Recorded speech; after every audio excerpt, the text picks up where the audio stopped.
రంగంలో ఏపీకి 2 లక్షల కోట్ల పెట్టుబడులు సాధించడమే లక్ష్యంగా జీఎఫ్ఎస్టీ టూరిజం కాంక్లేవ్కు ముఖ్యమంత్రి చంద్రబాబు హాజరయ్యారు. సీఎం చంద్రబాబు సమక్షంలో 10,039 కోట్ల రూపాయల పెట్టుబడులకు సంబంధించిన ఎంఓయూలు ఏపీ టూరిజం డెవలప్మెంట్ కార్పొరేషన్ ఆధ్వర్యంలో కుదుర్చుకున్నారు.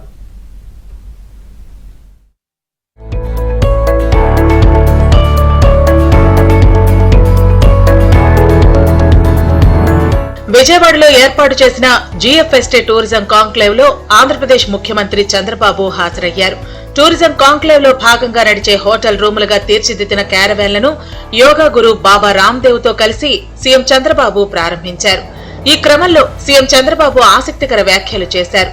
తానెక్కడికి వెళ్లినా క్యారవాన్ లోనే స్టే చేస్తానని, హోటల్స్ లాంటివి తాను prefer చేయనన్నారు.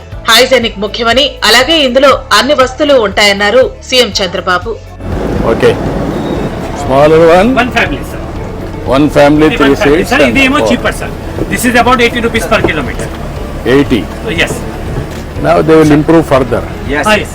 Once we say okay. Andhra Pradesh అన్ని రంగాల్లో అభివృద్ధి చెందాలంటే ముఖ్యమంత్రి చంద్రబాబు లాంటి డైనమిక్ తోనే సాధ్యమన్నారు రామ్దేవ్ బాబా.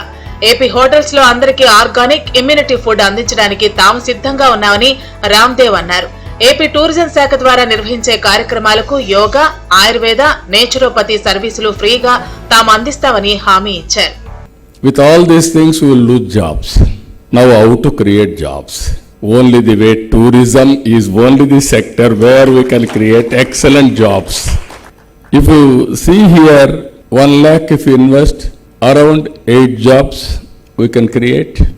Investment versus 2 jobs, tourism is the best sector. It is better than IT, industry, agriculture, even other service sectors also. This is the best. Globally, every 10 jobs one is from tourism. जो tourism policy है उसमें 3 चीजें add करो. एक तो हमारे Mayfair है, ओबराय है, ताज है, बड़े बड़े होटल चेन सारे, और बाकी जितने भी रूम्स का यहाँ प्लान है, जितने भी लोगों के आने का, सबको organic, longevity and immunity food provide करने का एक सिस्टम डेवलप करेंगे. उसमें हम भी हेल्प करेंगे और आंध्र प्रदेश के किसानों को भी बहुत फायदा होगा. बहुत बड़ी सीख होगी उनके. आयुर्वेदा, नेचुरोपैथी, ये 30 डेस्टिनेशन है हमारे टूरिज्म के. वो 30 डेस्टिनेशंस पर yoga, Ayurveda and naturopathy services we will provide cost of free.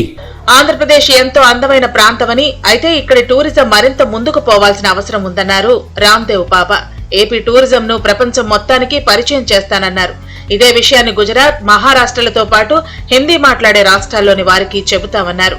తాను చంద్రబాబుకు హరిద్వార నుంచి గంగా జలంతో పాటు తన నిర్మలమైన మనస్సును తెచ్చానన్నారు. ఇదిలా ఉంటే సదస్సులో 2.7 కోట్ల మంది విదేశాలకు పర్యాటకంకు వెళుతుంటే మన దేశానికి 1.9 కోట్ల మంది పర్యాటకులు విదేశాల నుంచి వస్తున్నారన్నారు. ఈ గ్యాప్ ను మన దేశంలోని పర్యాటక ప్రాంతాల వైపు మళ్లిస్తే దేశానికి మంచిదన్నారు. Ecology meets economy and tradition meets technology. From the waves of Surya Lanka to the spiritual calm of Sri Sailam, from Amaravati's ancient roots to the creative villages of tomorrow, Andhra Pradesh is building immersive, inclusive and future-ready tourism ecosystems under the visionary leadership of Honorable Chief Minister Nara Chandrababu Naidu. The Tourism Policy 2024 to 2029. ఇదిలా ఉంటే AP tourism అభివృద్ధిలో భాగంగా విశాఖ నుంచి Chennai via Pondicherry cruise ను వచ్చే నెల 2న ముఖ్యమంత్రి చంద్రబాబు ప్రారంభిస్తారని అధికారులు వెల్లడించారు.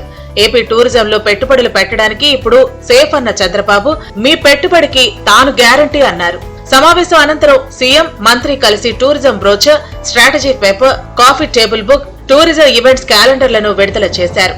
అనంతరం పలు ప్రసిద్ధ సంస్థలతో టూరిజం కాంక్లేవ్ లో ముఖ్యమంత్రి ఆధ్వర్యంలో ఎంఓయూలు చేసుకున్నారు.